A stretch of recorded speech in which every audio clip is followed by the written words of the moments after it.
नमस्कार, जय श्री राम, जय गौ माता। मैं नेहा पटेल, गौरक्षक, गुजरात से। आज मैं आपके समक्ष एक अत्यंत गंभीर विषय लेकर आई हूं। आप कुछ दिन से देख रहे हो कि कुरैशी समाज वीडियोस जारी कर रहे हैं, मीटिंग्स कर रहे हैं गौरक्षकों के खिलाफ। एक भयानक षड्यंत्र रच रहे हैं गौरक्षकों के खिलाफ। सरकार पर दबाव डालना, किसानों को भड़काना। अब ये उन्होंने एक तरीका अपनाया है जो बेहद खतरनाक है। ये ऐसा क्यों कर रहे हैं? क्योंकि उनको लाखों करोड़ों का नुकसान हो रहा है, उन गौ हत्यारों को। अभी कुछ दिनों से हम देख रहे हैं कि ट्रक्स के ट्रक्स पकड़े जा रही थी, गौ मांस की गौ हत्या हो रही थी। अभी कुछ जो समय से हम गौरक्षक प्राणी फाउंडेशन और पुलिस, जिन्होंने दबाव डाला था गौ हत्यारों पर, मालेगांव, धुलिया, हर जगह जहां से बहुत गौ हत्या हो रही थी, अब इन्होंने एक नया तरीका अपनाया है। जो कैटल मार्केट होते हैं, जहां पर पशु लेने और बेचने का जहां पे मार्केट में लगता है, वहां पर इन लोग ने भड़काना शुरू किया है किसानों को कि हम गौ रक्षक सब मिलके किसानों को मारते पीटते हैं। और ये झूठ है, क्योंकि 90% जो भी गौ रक्षक हैं हमारे, वो किसान हैं और हम किसानों को समझते हैं। जो किसान, हमारी जो इंफॉर्मेशन होती है, जो किसान कसाईयों को बेचता है, हम उन्हीं को पकड़ते हैं। और जो गैर कानूनी है, गौ हत्या प्रतिबंध है, फिर भी ये लोग गौ हत्या करते हैं, जिसमें बैल भी आ गए। अब ये बैल को गौवंश में गिनते ही नहीं है, पर बैल तो गौवंश का हिस्सा है जिसे आप काट नहीं सकते हो। अब ये लोग कह रहे हैं कि हम काला पीला माल हम नहीं खरीदेंगे। हाँ, तो मत खरीदिए, आप उतने पाप के भागीदार नहीं बनोगे। बहुत पाप कर लिया आपने, बेजुबानों को काट के, मार के।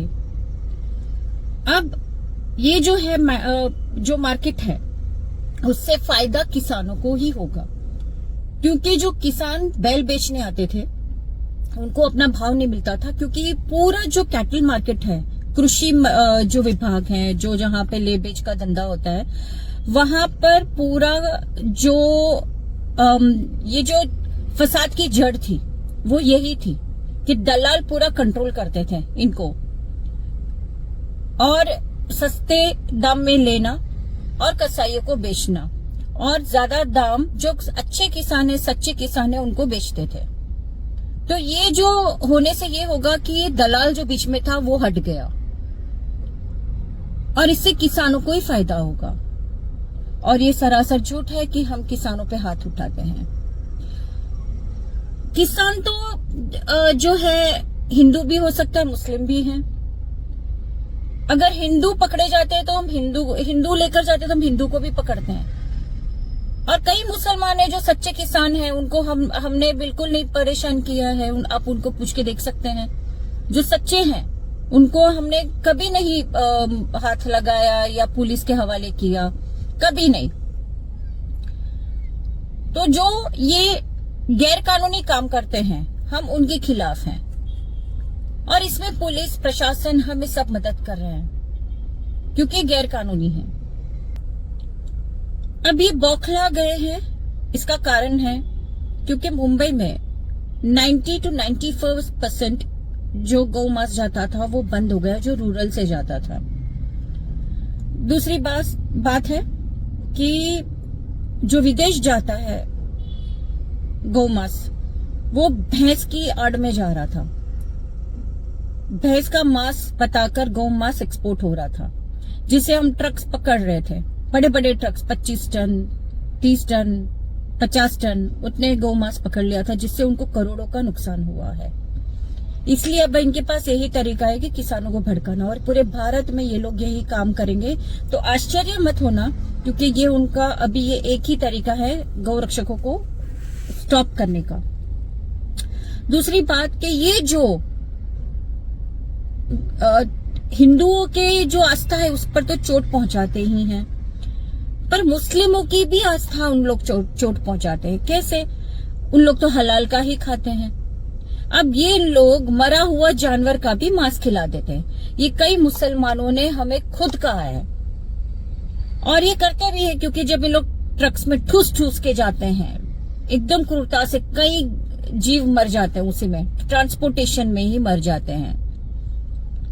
तो वो लोग मुसलमानों को मरा हुआ मांस खिलाते हैं, गंदा खिलाते हैं, गंदगी में काटे हुए एक जानवर को दूसरे जानवर के सामने मारते हैं। ये सब मुसलमान इस्लाम के खिलाफ हैं। जब इन पे छींटे उड़ते हैं तब उनको साफ करना पड़ता है, तब आप दूसरा जानवर काट सकते हो। उनके कपड़े साफ करने पड़ते हैं, वजू करना पड़ता है, तब जाके लोग कर सकते हैं। ये सब इस्लाम के खिलाफ है। ये जो कसाई है वो किसी के नहीं है, किसी धर्म से नहीं इन लोग को पड़ी है, ना हिंदू की ना मुसलमान की। इन लोग इतना क्रूरता से लेकर जाते हैं। इन लोग छोटे छोटे बछड़े जन्मे हुए उनकी हत्या करते हैं। क्या ये इस्लाम में अलाउ है? आप बताइए। मरा हुआ मांस आपको खिलाना क्या इस्लाम में लिखा हुआ है? ये लोग ये कसाई करते हैं। इनको सिर्फ अपनी बस कमाने की पड़ी है। जो चोरी चलाता है वो गरीब होता है, पर इनके जो मालिक होते हैं ये बड़े बड़े करोड़पति है।